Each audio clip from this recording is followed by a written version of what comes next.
Nola zai duzu zuek inoterik?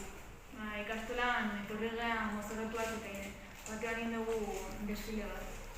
Nik zuberako maskararak ikustako nintzen.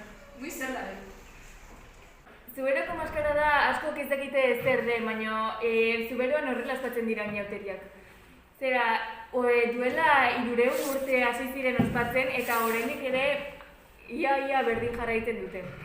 Hori da, ikuskizun honetan garaiko ofizioak antzezten dira eta bi taldetan banatzen dira. Gorriak eta beltzak. Gorriak dira txikunak ondo jantziak eta aldiz beltzak dira zikinak eta zalapartatsuak. Lehenengo gorrien maskara da. Talde horren barruan daude txerreroa, gatuzaina, kantiniersa, zamaltzaina, dela garrantzitsuena.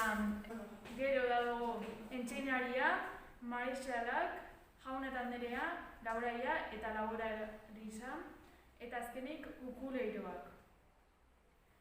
Gero beste taldean dago beltzen taldean, xorrotxak, buhameak, kauterak eta testuak. Lehenengo goizian, talde guztik ateatzea dana goatea herritik zer prozesioan, eta bitartean zalaparta handia egiten dute eta etxe nagusietatik joaten dira janario zerbaiten bila.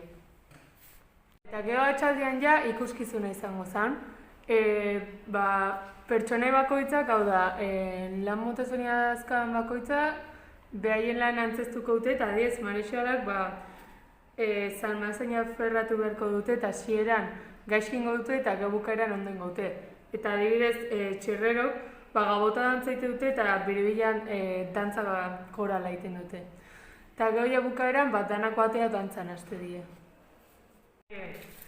Gehien dantzatu dutenak aitzindariak dira, baina beste ofizio batzu dazkatenek bai dantzatu dute eta beste askotan ere publikoak ere dantzatu egiten du. Eta dantzak izan daitezke adibidez gabota, bralea, godalet, dantza jautziak, dantza ezberdina da.